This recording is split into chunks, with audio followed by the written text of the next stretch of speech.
ଆପଣଙ୍କର ଯଦି ମେଷ ରାଶି ହୋଇଥାଏ ତେବେ ଏହି ଭିଡ଼ିଓଟିକୁ ଶେଷ ପର୍ଯ୍ୟନ୍ତ ନିଶ୍ଚୟ ଦେଖନ୍ତୁ, କାରଣ ମେଷ ରାଶିର ବ୍ୟକ୍ତିବିଶେଷଙ୍କ ଜୀବନରେ କିଛି ଏମିତି ଘଟିବାକୁ ଯାଉଅଛି ଯାହା ଏହି ଡିସେମ୍ବର ମାସରେ ଆପଣମାନଙ୍କୁ ଚକିତ କରି ରଖିଦେବ ଏବଂ ଏହି ପରିବର୍ତ୍ତନ ଦ୍ୱାରା ଆପଣଙ୍କ ଜୀବନରେ ନବଗ୍ରହଙ୍କର ସ୍ଥିତି ମଧ୍ୟ ସୁଦୃଢ଼ ବା ସ୍ଥିର ହେବ ଏବଂ ଆପଣଙ୍କ ଜୀବନଟି ବହୁତ ମାତ୍ରାରେ ପରିବର୍ତ୍ତନ ହୋଇଯିବ।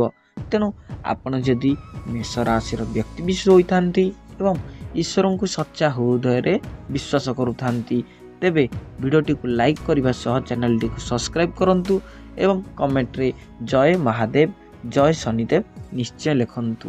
ଦେଖନ୍ତୁ ଭିଡ଼ିଓଟିକୁ ଆରମ୍ଭ କରିବା।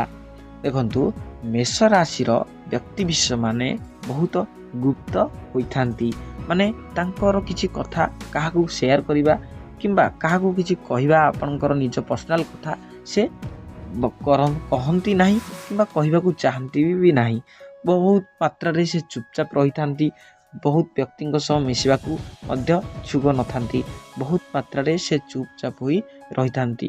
ତେଣୁ ମେଷ ରାଶିର ବ୍ୟକ୍ତିବିଶେଷମାନଙ୍କ କ୍ଷେତ୍ରରେ ପ୍ରାୟତଃ ଲଭ୍ ଲାଇଫ୍ କ୍ଷେତ୍ରରେ ବହୁତ ଆପଣଙ୍କ ମାଧ୍ୟମରେ ଲଭ୍ ଲାଇଫ୍ କ୍ଷେତ୍ରରେ ବହୁତ ମାତ୍ରାରେ ବ୍ରେକଅପ୍ ହୋଇଥାଏ ଏବଂ ଆପଣ ବହୁତ ମାତ୍ରାରେ କଷ୍ଟରେ ରହିଥାନ୍ତି। ଆପଣଙ୍କର ପ୍ରଥମତଃ ଆପଣଙ୍କର ଇଷ୍ଟ ଦେବତା ହେଉଛନ୍ତି ମେଷ ରାଶିର ମଙ୍ଗଳ ଗ୍ରହ, ଯାହା ଆପଣଙ୍କୁ ଶାନ୍ତ ଏବଂ ରହସ୍ୟମୟ ଭାବରେ ରଖିଥାନ୍ତି। କିନ୍ତୁ ଆପଣ ଯଦି ରାଗିଯିବେ ତେବେ କାହାର ବି ହୋଇନଥାନ୍ତି, କାରଣ ରାଗିଯିବା ମାତ୍ରେ ଆପଣ ସ୍ୱୟଂ ବ୍ରହ୍ମାଙ୍କୁ ବି ମାନିବେ ନାହିଁ।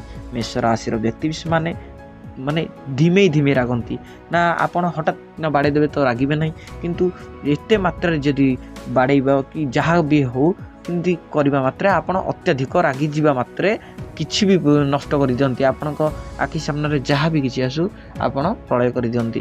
ତେଣୁ ମେଷ ରାଶିର ବ୍ୟକ୍ତିବିଶେଷ ମାନେ ଟିକେ ରାଗକୁ ଆପଣଙ୍କର କଣ୍ଟ୍ରୋଲ୍ କରନ୍ତୁ, ଆପଣଙ୍କର ମନକୁ ଟିକେ କଣ୍ଟ୍ରୋଲ୍ କରନ୍ତୁ, ଦେଖିବେ ଆପଣଙ୍କର ବହୁତ ମାତ୍ରାରେ ପରିବର୍ତ୍ତନ ଆସିବ ଏବଂ ମଙ୍ଗଳ ଗ୍ରହ ଆପଣଙ୍କର ଇଷ୍ଟ ଦେବତା ଥିବାରୁ ଆପଣଙ୍କ ଜୀବନରେ ଧନର ମଧ୍ୟ ପ୍ରାପ୍ତ ହେବ। ଆପଣ ଯଦି ଗୋଟେ ଛୋଟ ମୋଟ ଚାକିରି କରିଥାନ୍ତି, ପ୍ରାୟତଃ ମେଷ ରାଶିର ବ୍ୟକ୍ତିବିଶେଷ ମାନେ ଆମ ନିଜ ଅଞ୍ଚଳର ଠାରୁ ବହୁତ ଦୂରରେ ଚାକିରି କରିଥାନ୍ତି। ଯେମିତିକି ଆପଣ ଯଦି ଓଡ଼ିଶାର ହେଲେ ତେବେ ଓଡ଼ିଶା ଠାରୁ ଦୂର ଷ୍ଟେଟ୍ ହୋଇପାରେ, ଯେମିତି ଛତିଶଗଡ଼, ବାଙ୍ଗଲୋର ଏହିମାନଙ୍କ ଦୂରରେ ଯାତ୍ରା କରିକି ଆପଣ ଟ୍ରାଭେଲିଂ କରନ୍ତୁ କିମ୍ବା ଆପଣ ଦୂରରେ ଚାକିରି କରିଥାନ୍ତି। ତେଣୁ ଆପଣଙ୍କୁ ସମ୍ଭବତଃ ନୁହେଁ ତ ଓଡ଼ିଶାକୁ ଆସିବା ପାଇଁ।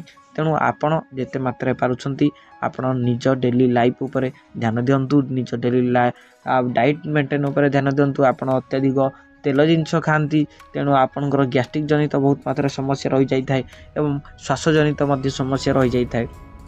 ତେଣୁ ଏହିଗୁଡ଼ାକୁ ଧ୍ୟାନ ଦିଅନ୍ତୁ ଏବଂ ଆପଣଙ୍କର ଦେବଗୁରୁ ବୃହସ୍ପତି ମଧ୍ୟ ଆପଣଙ୍କର ପଞ୍ଚମ ଘରେ ବିରାଜମାନ କରିଛନ୍ତି, ଯାହା ଆପଣଙ୍କ ପାଇଁ ଏକ ଖୁସିର ଖବର ଅଟେ, କାରଣ ଦେବଗୁରୁ ବୃହସ୍ପତି ଆପଣଙ୍କର ପଞ୍ଚମ ଘରେ ଥିବାରୁ ଦେଖିବେ ଆପଣ କୌଣସି ଯେଉଁ ଚାକିରି କରିଛନ୍ତି ସେ ଚାକିରି କ୍ଷେତ୍ରରେ ଆପଣଙ୍କର ଉନ୍ନତି ଘଟିବ ଏବଂ ଶତ୍ରୁମାନଙ୍କର ଯେଉଁ ଭୟ ରହୁଥିଲା ଆପଣଙ୍କ ଉପରେ, ଶତ୍ରୁ ମଧ୍ୟ ଆପଣଙ୍କ ଠାରୁ ଦୂରେଇ ଯିବେ। ଆପଣଙ୍କୁ ବହୁତ ମାତ୍ରାରେ ଆପଣଙ୍କ ଉପରେ ଯେଉଁ ମାନ ସମ୍ମାନର ହାନି ଘଟୁଥିଲା ବହୁତ ମାତ୍ରାରେ ସେଗୁଡ଼ିକ ସବୁ ଦୂର ହେବ ଏବଂ ଆପଣ ମଧ୍ୟ ମାନ ସମ୍ମାନ ପ୍ରାପ୍ତି କରିପାରିବେ। ତେଣୁ ଆପଣ ଏହି 2025ର ଶେଷ ମାସ ଡିସେମ୍ବର ମାସରେ କିଛି କରନ୍ତୁ ନାହିଁ, କିନ୍ତୁ ମହାଦେବ ମନ୍ଦିରକୁ ଯେମିତି ହେଲେ ଯାତ୍ରା କରନ୍ତୁ, କାରଣ ଆପଣଙ୍କ ଉପରେ ଶନିଙ୍କର ନଜର ଅଛି।